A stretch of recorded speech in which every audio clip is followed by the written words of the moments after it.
പാലാ നഗരസഭയിലെ അരുണാപുരം കുടിവെള്ള പദ്ധതി നവീകരിക്കുന്നു. നഗരസഭയുടെ പദ്ധതി വിഹിതം ഉപയോഗിച്ചാണ് വിപുലീകരണം നടപ്പാക്കുന്നത്. ഇതിനായി 73 ലക്ഷം രൂപയുടെ ഭരണാനുമതിയാണ് ലഭിച്ചിട്ടുള്ളത്. വിപുലീകരണ ജോലികളുടെ ഉദ്ഘാടനം നഗരസഭ ആക്ടിംഗ് ചെയർമാൻ സാവിയ കാവുകട്ട് നിർവഹിച്ചു. അരുണാപുരം കുടിവെള്ള പദ്ധതി ഏതാണ്ട് 21 വർഷം മുമ്പ് തുടങ്ങി വെച്ചതാണ്. അന്ന് ഏതാണ്ട് 60 കുടുംബങ്ങൾക്ക്, അതായത് ഈ അരുണാപുരത്തെ ഏറ്റവും പൊക്കമുള്ള പ്രദേശമാണ് ഈ ഏരിയ. ഈ ഏരിയയിലെ പൊക്കത്തിലുള്ള ആളുകൾക്ക് വെള്ളം കിട്ടാൻ വളരെ ബുദ്ധിമുട്ടായിരുന്നു. അപ്പം അന്നത്തെ കാലത്ത് ഏതാണ്ട് 60 വീട്ടുകാർക്ക് കിട്ടത്തക്ക രീതിയിലുള്ള ഒരു ചെറുതായിട്ട് തുടങ്ങി. എങ്കിലും ഇന്നത് 275 കണക്ഷനുണ്ട്. അത്രയും വീട്ടുകൾക്ക്, പുതിയ വീടുകൾ വന്നവർക്കെല്ലാം കണക്ഷൻ കൊടുത്ത് അത്രയും വീടുകൾക്ക് വെള്ളം കൊടുക്കുന്ന പദ്ധതിയാണ് അരുണാപുരം കുടിവെള്ള പദ്ധതി ഇന്ന്.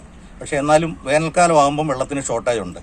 അത് പരിഹരിക്കുന്നതിനായിട്ട് നമ്മൾ മീനച്ചിനാറ്റിൽ കിണർ കുത്തി പമ്പ് ഹൗസ് വെച്ച് മീനച്ചിനാറ്റിൽ നിന്നും വെള്ളം അടിച്ച് വേനൽക്കാലത്തും കൊടുക്കാനായിട്ട് ഉള്ള പദ്ധതി 73 ലക്ഷം രൂപയുടെ പദ്ധതി നഗരസഭയിൽ നിന്നും വെച്ച് പണികൾ തുടങ്ങിയിട്ടുണ്ട്. പൈപ്പ് ലൈൻ ഇട്ട് കഴിഞ്ഞു.